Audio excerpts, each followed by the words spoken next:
बिहार में ये प्रचलित भी है कि ट्रांसफ़र पोस्टिंग इंडस्ट्री है।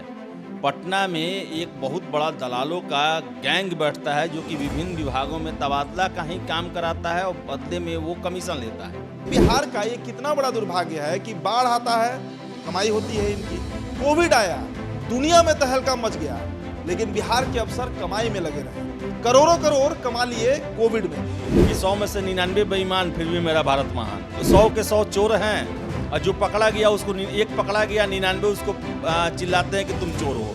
शुरुआत सचिवालय लेवल से होना चाहिए, क्योंकि सचिवालय ही भ्रष्टाचार का सबसे बड़ा अड्डा है। सचिवालय जो है वो दलालों का भी अड्डा है, सारे लोग जानते हैं। मैं कोई नया नहीं बात बता रहा। आप घूस लेते हुए पकड़े गए हैं तो घूस लेके ही छूटिएगा, इस तरह नहीं, आपको ईमानदारी से नहीं छूटने वाले हैं। नमस्कार, द इंडिया टॉप देख रहे हैं आप। मेरा नाम उदित तारियन है। एक ब्रेकिंग खबर हमारे पास आई है। पंकज कुमार रावत जो कि भोजपुर जिला में एसडीपीओ यानी डीएसपी के पद पर हैं, उनके कई आवासों पर, पटना और भोजपुर से लेकर नालंदा तक के उनके आवास पर छापेमारी चल रही है। और ये कोई पहली बार नहीं हो रहा है जब किसी अफसर के यहाँ छापा पड़ रहा है। अभी 2 दिन पहले पालीगंज के डीएसपी तनवीर अहमद का मामला भी आपने सुना होगा। अवैध बालू खनन की बात करें तो 4 विभाग के 41 अफसर सस्पेंड हो चुके हैं, निलंबित हो चुके हैं। सरकार ने उन पर कार्रवाई की है, विभाग के द्वारा उन पर कार्रवाई किया जा रहा है। इस वीडियो में हम अफसरशाह, नौकरशाह यानी ब्यूरोक्रेट्स की बात करेंगे और नीतीश कुमार को क्रेडिट तो देना पड़ेगा। सुशासन की वो बात करते हैं तो सही मायने में फिलहाल अफसरों पर नकेल किस तरीके से कसा जाए, इसके लिए लगातार छापेमारी चल रही है, लगातार कार्रवाई चल रही है। कुछ अफसर्स के आपको नाम बताते हैं। अब याद होगा आपको अनिल कुमार सिंह का वो इंसिडेंट जिसमें उनके गाड़ी से जो स्कॉर्पियो था उसमें 18 लाख रुपया कैश पकड़ा गया था और उनके आवास पर जब छापामारी हुआ तो वहां से लगभग 49 लाख रुपया पकड़ा गया था। और उन्होंने ये बयान दिया था कि अगर वो अपना मुंह खोलते हैं तो पटना से लेकर दिल्ली तक में हड़कंप मच जाएगा। अब सोचिए कि किस तरीके से जो ब्यूरोक्रेट्स का एक पूरा लॉबी है वो लूट मचाए हुए है। आखिरकार ये कौन लोग हैं? ये वही छात्र होते हैं, ये वही लोग हैं जो कभी दिल्ली के मुखर्जी नगर, कभी इलाहाबाद तो कभी पटना के अशोक राजपथ में रूम रेंट पे लेकर पढ़ाई करते हैं। किसी तरीके से अपना रूम रेंट पे करते हैं और अध्ययन करते रहते हैं और तब देश के सबसे टफ एग्जाम यूपीएससी या फिर जो स्टेट सिविल सर्विस होता है उसके एग्जाम को क्वालिफाई करते हैं, इंटरव्यू देते हैं। 10 महीने का इनको ट्रेनिंग दिया जाता है। उस ट्रेनिंग में इन्हें ईमानदारी का पाठ पढ़ाया जाता है और ये शपथ भी लेते हैं कि अपने दायित्व का निर्वहन ये पूरी ईमानदारी से करेंगे। तो आखिरकार उसके बाद ये अफसर इतने भ्रष्ट कैसे हो जाते हैं? और सिर्फ बिहार ही नहीं, पूरे देश का यही हाल है। लेकिन इस वीडियो में प्रिसाइजली हम बात करेंगे बिहार में जो लगातार अफसरशाही बढ़ रहा है उसके ऊपर। भोजपुर जिला, रोहतास जिला, डेहरी ऑन सोन, सहार का जो क्षेत्र है ये पूरा बालू का क्षेत्र है और यहाँ पर सबसे ज्यादा फिलहाल छापेमारी चल रही है। चलिए, इस पर आदेशपुरी हमारे साथ मौजूद हैं। खुद बीपीएससी के स्टूडेंट रहे हैं, लंबी इन्होंने तैयारी की है और अच्छा इनका इस विषय पर पकड़ रहता है। बताइए आदेश जी, जो लोग जो छात्र, आप भी छात्र रहे हैं, जिस तरीके का आप लोग पढ़ते हैं, लगातार तैयारी करते हैं, इतना मेहनत करते हैं, इतिहास, भूगोल, सोशियोलॉजी सभी चीज़ की जानकारी होती है। जनता का सेवा करना ही एक कलेक्टर का, एक किसी पदाधिकारी का मुख्य काम होता है। तो आखिरकार इतना हजारों रुपया, लाखों रुपया, करोड़ों रुपया कमाने का फिर आता कहाँ से है? देखिए, आपको बता दूं कि आपने बात किया तैयारी का, तो सच बात है कि जो भी सिविल सर्विसेज निकालते हैं वो कड़ी मेहनत करते हैं, योग्यता होती है उनमें, तभी उनका चयन हो पाता है। वही मुझे समझ में नहीं आता है कि आखिर ये इतने अच्छे पद पर जाने के बाद, इतने प्रतिष्ठित पद पर जाने के बाद इतनी सुविधाएं इनको मिलती है, इनका समाज में एक अलग स्थान होता है जिसे सभी लोग इज्जत से देखते हैं, संबंध बनाना चाहते हैं इनसे, फिर ये पैसे के लेन देन में क्यों पड़ जाते हैं? आपको बता दें कि बिहार में आप लगातार सुनते हुए विजिलेंस विभाग कार्रवाई करते रहती है, चाहे वो कुछ साल पहले मुजफ्फरपुर के एसएसपी विवेक कुमार पर कार्रवाई हो, चाहे बहुत सारे लोग, जैसे भी 41 जो भी सबसे बड़ा मामला हुआ है कि अवैध बालू खनन को लेकर 4 डिपार्टमेंट के 41 अफसर, जिसमें 2 आईपीएस अफसर शामिल हैं, 2 जिलों की एसपी शामिल हैं, 4 एसडीपीओ, उसके बाद 4 इंस्पेक्टर और 14 सब इंस्पेक्टर, इसके अलावा एमवीआई हुए हैं, खनन पदाधिकारी हुए हैं, ये सभी लोग निलंबित किए गए हैं। और अब जो है सरकार इन पर जो ये अवैध खेल में जो पैसे बनाए थे उनकी जांच कर रही है। नीतीश कुमार को क्रेडिट देना पड़ेगा इस चीज़ के लिए कि वो जीरो टॉलरेंस की बात करते हैं और इस पर वो कार्रवाई भी करते हैं। और सबसे बड़ी बात उनको कार्रवाई करना भी चाहिए, क्योंकि नीतीश कुमार को हमेशा इस बात का उलाहना सुनना पड़ता है उनके ही नेताओं के द्वारा, विपक्ष के नेताओं के द्वारा, कि वो अपने जनप्रतिनिधियों से ज़्यादा विश्वास अफसरों पर करते हैं। और अफसर जो है एक तरह से जो ये भ्रष्टाचार फैला रहे हैं तो किसके पैसे लूटते होंगे? आखिर जनता के फंड में जो पैसे, जो उनके विकास के लिए पैसा जाता है उसमें लूटपाट करते होंगे, या फिर जो लॉ एंड ऑर्डर को अच्छे से चलाने के लिए जो जिम्मेवारी दी जाती है उसमें वो पैसा लेकर किसी पक्ष का पक्षपात करते होंगे। तो ले देकर तो नाम तो खराब होता है बिहार का, और जो मुखिया है उनका है। तो अब नीतीश कुमार जो कार्रवाई लगातार कर रहे हैं तो जरूरी है ये कार्रवाई करना, और इसका दायरा और बढ़ाना चाहिए। और इसके अंतर्गत जो है बड़े बड़े ब्यूरोक्रेट, अभी तो एसपी लेवल और पुलिस में ही, ज़रूरत है डीएम लेवल पर, डीएम पर भी, क्योंकि बहुत सारे हम लोग सुनते हैं, आप भी सुनते होइएगा कि डीएम साहब लोग भी बहुत ज़्यादा भ्रष्टाचार फैलाता है, खबरें लोगों में आम रहती है। उसके बाद है कि सचिव स्तर पर भी है, प्रधान सचिव स्तर पर भी है, एडिशनल चीफ सेक्रेटरी स्तर पर भी, क्योंकि जो अगर गड़बड़ करता है, पद बढ़ेगा तो उसका गड़बड़ करने का रेशियो, दायरा भी बढ़ते जाता है। तो हम इनकार नहीं कर सकते हैं। और सबसे बड़ी बात है कि अफसर ही चला रहे हैं राज्य को, इसके बावजूद ही बिहार बीमारू स्टेट है, तो इसके लिए जिम्मेवार भी ज़्यादा वही है। बिहार आज भी बहुत सारे रैंकिंग में पीछे है, बहुत सारा डेवलपमेंट यहाँ अभी राष्ट्रीय स्तर से नीचे है, जबकि यहाँ के सीएम जो है इतना ज़्यादा विश्वास करते हैं, खुल के मौका देते हैं, तब ये नहीं हो पा रहा है। तो इसके लिए जिम्मेवार यही है। इनका मतलब है कि ये अपने कार्यों का निर्वहन जो है पूरी निष्ठा से नहीं कर रहे हैं, और उसका प्रमाण है कि जो 41 अफसर ये हैं, फिर से देखिए ना, ये अनुभूति श्रीवास्तव हाजीपुर के हैं, का मैं बात कर रहा हूँ। अनुभूति श्रीवास्तव, उनके बारे में डुमरांव में 2015 में पोस्टेड थे, तो वहाँ के कुछ लोगों का कहना है कि उन्हें भ्रष्टाचार, नए आधुनिक भ्रष्टाचार का जनक उनको बताया गया, कि उन्होंने नए तरीके से भ्रष्टाचार किया। और देखिए उनका एक टीम है ठेकेदारों का, दलालों का, जहाँ भी वो ज्वाइन करते हैं वो लोग पहले से अपना बोरिया बिस्तर लेके पहुँच जाते हैं। डुमरांव में भी उन्होंने भ्रष्टाचार किया। वहाँ के लोगों का कहना है कि डुमरांव में भी अगर अच्छे से जांच की जाए तो वहाँ पर उनका करोड़ों का गड़बड़ी है। भभुआ में उन्होंने गड़बड़ी किया। जेम जो है गवर्नमेंट ई मार्केटिंग, जिसके तहत सरकारी जितने भी साजो सामान की खरीद बिक्री होती है उसी के तहत होती है, और उसमें उन्होंने बहुत बड़े स्तर पर भ्रष्टाचार किया। और इसको लेकर वहाँ के डीएम ने नगर एवं आवास विभाग को एक चिट्ठी भी लिखा था कि इनको निलंबित किया जाए, लेकिन मामला दब गया था। लेकिन ये, और उसके बाद उनका ट्रांसफ़र हाजीपुर नगर परिषद में हो गया। और बता दूं आपको मैं कि ये मामला कब उठा कि एक व्यक्ति के द्वारा इसकी शिकायत की गई नीतीश कुमार के जनता दरबार में, और नीतीश कुमार ने तारकिशोर प्रसाद, जो कि जिनके अंडर में अभी नगर विकास विभाग है, उनको कहा कि इस पर आप जांच करें और कार्रवाई करें, और 18 अगस्त को उनको निलंबित किया गया। देखिए अनुभूति श्रीवास्तव नगर परिषद के जो है वो कार्यपालक पदाधिकारी थे। उनका पटना में 2 फ्लैट है, इंदौर में फ्लैट है, ये आपको बताएं कि जो आता है क्रिस्टा, वो गाड़ी उनके पास है, और 15-15 लाख का प्रीमियम साल भर का बेटा बेटी का ही लोग का ये है उनका, मतलब कि अथाह संपत्ति मिला। महीने का, साल का इनका हमको लगता है एनुअल इनकम 8 लाख से ज़्यादा का नहीं। हाँ, 15-15 लाख का ही प्रीमियम जमा करते हैं। उसके बाद शेयर में निवेश है, बहुत सारा इनके पास पता चला कि बहुत पैसा रखे हुए हैं। उस तरफ देखिए अनिल कुमार सिंह, इनके गाड़ी से 18 लाख पकड़ा गया। जब दरभंगा में छापेमारी हुआ तो 49 लाख कैश पकड़ा गया। पुलिस उनसे पूछते रह गई कि भाई बताइए कहाँ से पैसा आपको मिला, किसको देने जाने वाले थे। उनका सीधे एक ही शब्द में जवाब था कि अगर हम मुंह खोलेंगे तो दरभंगा से पटना तक विस्फोट हो जाएगा। बहुत सब सफ़ेद पोश नेता अफसर इसमें फंसेंगे। और उनका ही कहना था कि ये एक वर्क कल्चर है, जो नहीं लेता है। यस, वर्क कल्चर का, हाँ, वर्क कल्चर हो ही गया है। सभी लोग, आप जितने लोग हैं सभी लोग जानते हैं कि आपको किसी भी सरकारी काम के लिए जाना पड़े, चाहे थाना में जाना पड़े, ब्लॉक में जाना पड़े, किसी भी कार्यालय में जाना पड़े सरकारी, वहाँ पर आपको डायरेक्ट या इनडायरेक्ट पैसे की मांग होती है, या पैसा नहीं देने की वजह में आपके काम को लटकाया भटकाया जाता है।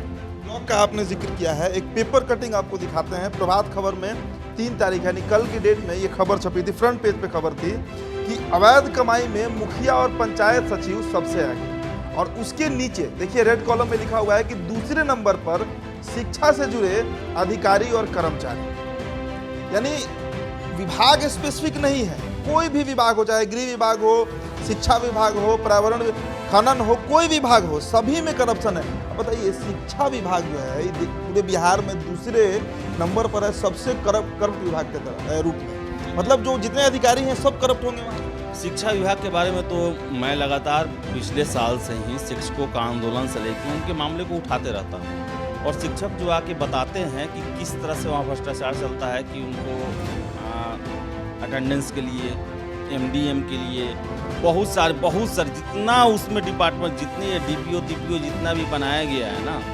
वो सारे लोग काम से ज़्यादा वसूली में लगे रहते हैं।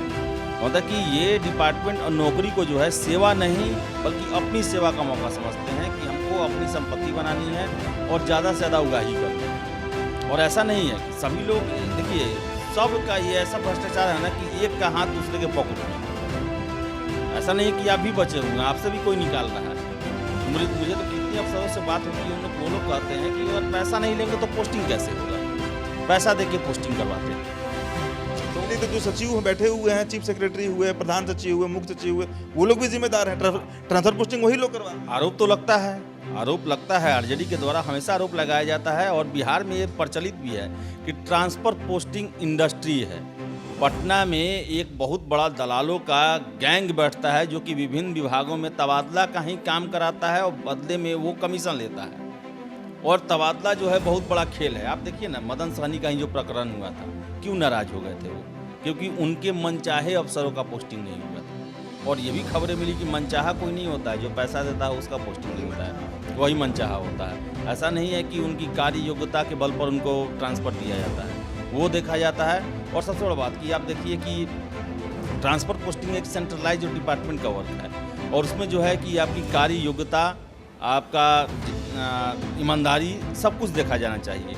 लेकिन यहाँ पर क्या है कि विधायक जी जाएंगे कि मेरे जाति का है, इस जाति का इलाका है, तो हमको ये डीएसपी दीजिए, ये पीडीओ दीजिए, ये सीओ दीजिए, ये एसडीएम दीजिए, ऐसा मांग रहा था। मिल के कमाया जा सके, बंदरबाट जो है वो सिस्टमेटिक तरीके से हो सके, पर जाति का हम सहारा ले सके, और जो अफसर को हम ले जाएंगे उनको भी मन में रहेगा कि अरे हमारी जाति के हैं, हम पर एहसान तले दमे रहेंगे। तो बिहार में भ्रष्टाचार जो है वो एक दीमक की तरह भी हो गया है, और इसके लिए एक बहुत बड़ा पेस्ट कंट्रोल करना जरूरी है। नीतीश कुमार कर रहे हैं, छोटे स्तर पर है, लेकिन अभी भी लोग जो हैं, डर कोई नहीं रहा है, हमेशा कार्रवाई हो रहा है। लगभग देखा जाए तो साल में 50 से ज़्यादा लोग विजिलेंस के द्वारा पकड़े जा रहे हैं, लेकिन सब लोग ये समझता है कि वो तो बेवकूफ़ था, उसको लेने का तरीका नहीं था, उसको काम करने का तरीका नहीं। देश सब कोई रहा। अनिल कुमार सिंह ही अभी जमानत पर छूट गए। हाँ, उनको देखिए 3 दिन हुआ, 3 दिन नहीं, 2 दिन के अंदर ही उनको छोड़ दिया गया। थाना में जो है वो जमानत बॉन्ड भरवा के उनको छोड़ दिया गया।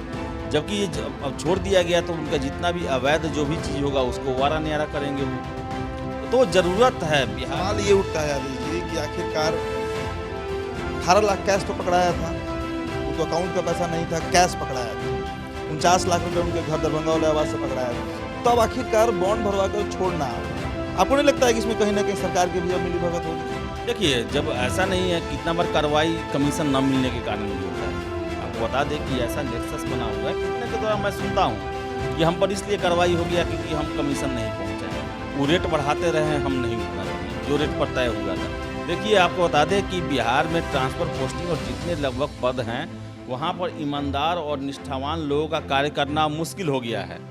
वो नहीं काम कर पाएंगे, वो चैन से नहीं रह पाएंगे। अनिल कुमार सिंह ने सही कहा, लेकिन नीतीश कुमार जो संज्ञान में आता है उस पर कार्रवाई करते हैं, और करना भी चाहिए। और एक चीज़ है कि नीतीश कुमार कार्रवाई से कोई पीछे नहीं हटते हैं। किसी के बारे में उनको उल्टा सीधा पता चला, वो तत्काल उस पर कार्रवाई करते हैं, छानबीन करवाते हैं, सस्पेंड करते हैं, और उनको बख्शते भी नहीं हैं। तो ज़रूरत है, अभियानंद से मेरी बात हो रही थी, उनका कहना था कि जो भ्रष्टाचार जो है उसमें संपत्ति पूरा सीज करना चाहिए, जितना उनका संपत्ति है, क्योंकि एक बहुत ऐसा मैसेज जाए कि जो भी इसमें शामिल हैं उनको मन में ये हो जाए कि अगर हम पकड़े गए या संपत्ति बनाएंगे उसमें से एक फुटी कौड़ी मेरा नहीं होने वाला है। तो ये काफ़ी प्रभावी है और बहुत ज़्यादा, और सबसे तो नहीं पाया ऐसा, वो नहीं पाया। और इसका कारण और भी है कि देखिए, हमारी जो स्कूली शिक्षा जो है वो चौपट है। अब हमारे यहाँ लोग जो हैं मैट्रिक के बाद पासपोर्ट गाइड और बीए पास करते हैं, किसी तरह उन क्लास नहीं चलता है, गुरु शिष्य परंपरा नहीं जानते हैं, नैतिक शिक्षा का विकास नहीं होता है।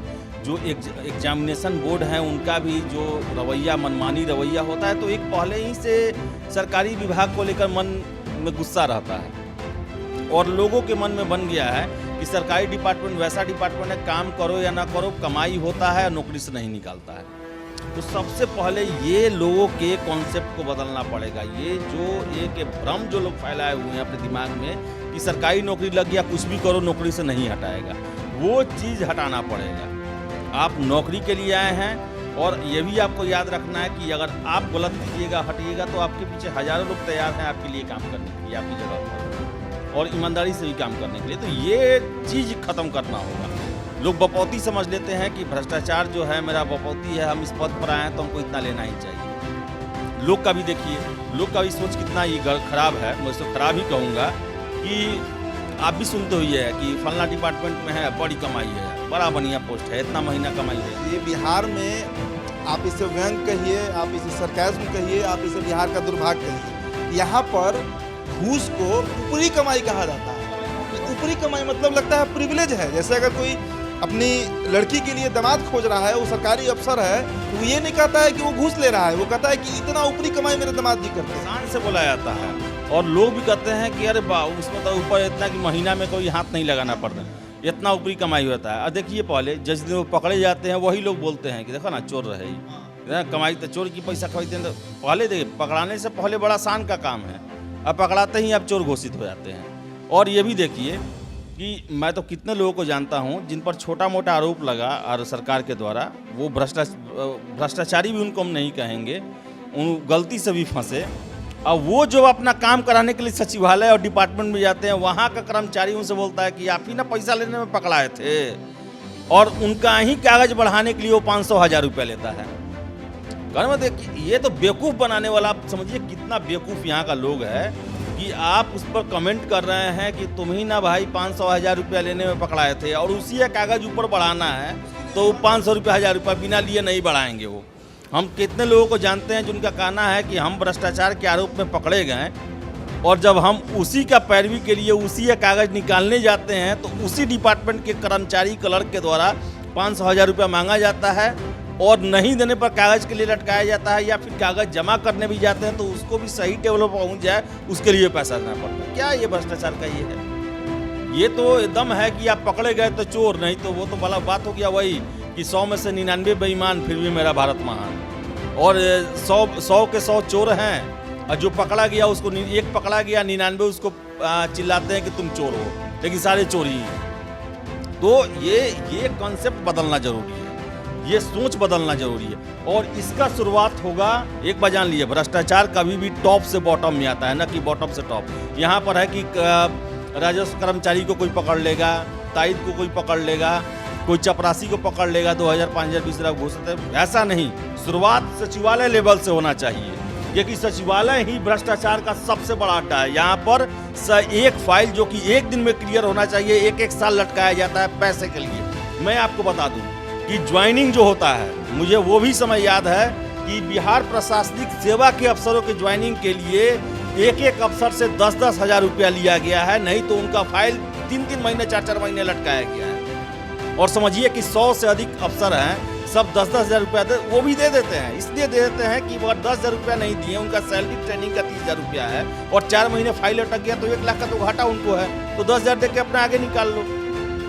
ऐसा पाप किया था सचिवालय में। सचिवालय जो है वो दलालों का भी अड्डा है, सारे लोग जानते हैं, मैं कोई नया नहीं बात बता रहा हूँ, छपता है, सब लोग जानते हैं। हर एक डिपार्टमेंट में ये पहचानना मुश्किल है कि कर्मचारी कौन है और दलाल कौन है, और हर एक काम दलाली से होता है। तो शुरुआत जो है सर्जिकल स्ट्राइक, अगर नीतीश कुमार चाहते हैं कि बिहार में जीरो टॉलरेंस हो, भ्रष्टाचार का नामो निशान नहीं हो, लोग घूस लेने से डरे, रिश्वत मांग करने से डरे, तो इसका सबसे बड़ा स्ट्राइक करना होगा बिहार के सचिवालय के एक डिपार्टमेंट पर, एक अफसरों पर, एक कर्मचारियों पर। जितने भी ये सचिवालय सेवा के कर्मचारी हैं, IAS अफसर हो, IPS अफसर हो, या दूसरे संवर्गों के अफसर हो, इन पर कड़ी कार्रवाई की जाए, एक चीज़ पर निगरानी रखा जाए, एक निगरानी सेल रखा जाए। क्योंकि बिहार में भ्रष्टाचार जो है एक पैरेलल इकोनॉमी बन चुका है, एक पैरेलल ब्यूरोक्रेसी बन चुका है, जो कि सारा चीज़ पर डिसाइड होता है। तो हम इससे इनकार नहीं कर सकते हैं। और ये छोटे मोटे कर्मचारियों को, अरे वो क्यों नहीं लेंगे? वो अफसर को देखते हैं करोड़ों रुपए खा रहे हैं किसी योजना में,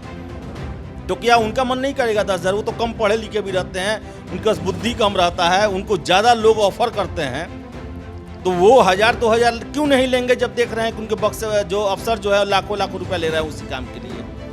तो उसको हम पकड़ के दिखाते हैं कि हाँ इतना कार्रवाई हुआ, लेकिन तभी बिहार में भ्रष्टाचार पर कार्रवाई नहीं होता है। आप इतना पैसा रिलीज करते हैं नीतीश कुमार, इतना योजना चलाते हैं, समय से कोई पूरा नहीं होता है, सब में खोट रहता है। अब तेजस्वी यादव का बात माने तो बिहार में 60 डिपार्टमेंट में जो है 60 जो है घोटाला हुआ है। घोटाला कौन किया? नेता तो नहीं, अफसर किए घोटाला। तो कौन किया होगा? कर्मचारी कितना खाएगा पैसा? बड़ा बड़ा अफसर खाएगा जो बिहार लेवल पर योजना सब चलता है। जो कर्मचारी होता है वो तो देखता है कि मेरे साहब खा रहे हैं तो थोड़ा सा वो भी बहती गंगा में से थोड़ा एक लोटा पानी निकाल लेता है वो।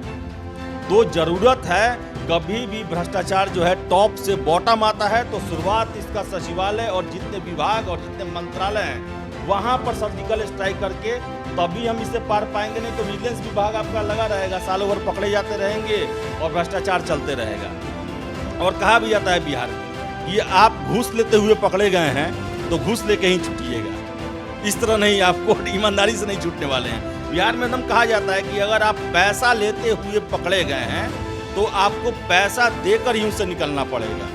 तो यही है और नीतीश कुमार सब जानते हैं, जानते सब कुछ है, बस उनकी इच्छा शक्ति को और मजबूत करना है, दायरे को बढ़ाना है और छोटे अफसरों से ऊपर उठ के बड़े IG, DG, ADG, chief secretary, additional chief secretary, principal secretary, deputy secretary, joint secretary, इस लेवल पर ये करना होगा सर्जिकल स्ट्राइक। जिलों से पहले सचिवालय में करना होगा, तभी ओरिजिनल मायने में बिहार को जीरो टॉलरेंस बनाया जा सकता है, क्योंकि ये वो जगह है जहां पैसों के लिए फाइलों को लटकाया जाता है, भटकाया जाता है और अपने हिसाब से नियम कानून बनाया जाता है। आप ही सोचिए, जीतन मांझी का एक बड़ा अच्छा स्टेटमेंट था उस समय कि एक पुल जो कि 2 करोड़ में बन सकता है उसके लिए 50 करोड़ का बजट बनाया जाता है। 2 करोड़ लगता है, 2 करोड़ तो जो ठेकेदार बनाता है वो भी उसमें खाता है और बाकी 48 करोड़ का वारा नियारा ऊपर ही हो जाता है। एक चीज देखिए, अभी मुझे याद आ गया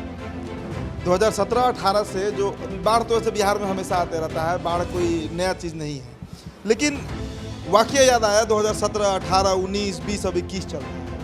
बाढ़ का नुकसान का जब ब्यौरा मांगा जाता है बिहार सरकार से, केंद्र जब आती है, केंद्र की जो टीम आती है यहाँ पर जांच पड़ताल करने, पता लगाने की बाढ़ में कितना नुकसान हुआ, तो बिहार सरकार एक एस्टिमेटेड कॉस्ट दे देती है। मान लीजिए नुकसान 500 करोड़ का हुआ तो वो 2000 करोड़ का दे देती है एस्टिमेट, पर केंद्र सरकार जो है वो देती 500 करोड़। ये एस्टिमेट में भी जो झोल है, इसमें एकदम झोल है। आपको बताएं 2017 में जब बाढ़ आया हुआ था उसमें जदयू और बीजेपी का रिलेशन बहुत ज़्यादा खराब हुआ था, क्योंकि यहाँ पर 3200 करोड़ रुपए या 32,000 करोड़ रुपए का लिस्ट दे दिया गया और सब वहाँ केंद्र सरकार बोली कि नहीं, पहले वाला हिसाब किताब गया, ये आप कागज़ पर लिख देते हैं कि इतना इतना हुआ होगा, अब हमको चाहिए कितना खराब हुआ, कितना आपका पैसा लगा था और कितना उसको बनाने में फिर लगेगा। नहीं दे पाई बिहार सरकार, इसलिए बिहार सरकार को पैसा नहीं दिया केंद्र सरकार ने। और आपको बताएं कि बिहार में बाढ़ जो है वो भी अफसरों की गलती है। अफसर जो हैं बाढ़ को एक बहुत बड़ा फ़ायदा, मनी इनकम के रूप में देखा जाता है, क्योंकि सरकारें जो हैं, लोग ऐसा सीन दिखाया जाता है कि लोग मर रहे हैं, तड़प रहे हैं, भाग रहे हैं, उनको राहत पुनर्वास का ज़रूरत है, आंखें मूंद के पैसा दिया जाता है, चाहे राज्य से या केंद्र से, और उस राशि का बहुत बड़ा बंदरबाट होता है पहले। इसके अलावा बता दें आपको, जो बांध बनते हैं, जो नदियों का जो उसको मोड़ने का या फिर उसके बाढ़ की स्थिति कंट्रोल करने के लिए अप्रैल में इसे ही काम शुरू हो जाता है। नीतीश कुमार हमेशा अप्रैल में बोलते हैं कि तटबंधों की सुरक्षा की जाए, मरम्मत की जाए, सब कुछ की जाए, बावजूद इसके बाढ़ आता है वो तटबंध टूटता है। तो क्या है, साल ही होता है, हर साल ऐसा होता है। तो उसका मेन कारण क्या है कि बाढ़ जो है बिहार में एक दुधारू गाय है। ये सावन आन में आने वाले, जिस तरह देवघर के पांडा लोग सावन का इंतजार करता है, उसी तरह यहाँ के अफसर, ठेकेदार, दलाल जो है वो इंतजार करते हैं बाढ़ का। और 2008 में जो त्रासदी आया, कोसी त्रासदी, उसके बारे में भी कहा जाता है कि वो जानबूझ के लाया गया था, जानबूझ के तोड़ा गया था, क्योंकि बाढ़ उस तरह नहीं आया था, इनकम ने ज़्यादा पैसा का जरूरत था। तो बाढ़ जो है वो जानबूझ के नहीं, तो बाढ़ कंट्रोल किया जा सकता है। बाढ़ से पहले सारा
वाले में जो बैठे हुए सचिव अपर सचिव लोग हैं उनके स्तर से है, नहीं तो जो छोटे अधिकारी हैं, जो छोटे कर्मचारी हैं, वो नहीं कर पाएंगे अगर उन्हें ऊपर से नकेल कस दिया जाए। नीतीश कुमार इस पर कार्रवाई कर रहे हैं, लेकिन जैसा आदेश जी ने बताया कि जब तक इसके लिए कोई निगरानी सेल नहीं बनेगी जो बजाते एक एक कर्मचारी जो सचिवालय में बैठ रहे हैं उन पर नजर बनाकर रखे, ये करप्शन बिहार से खत्म नहीं होने वाला है। आपकी क्या प्रतिक्रिया है? हमें इंतजार रहेगा आपके प्रतिक्रिया का। हमारा कमेंट बॉक्स खुला हुआ है। द इंडिया टॉप को सब्सक्राइब कर लीजिएगा।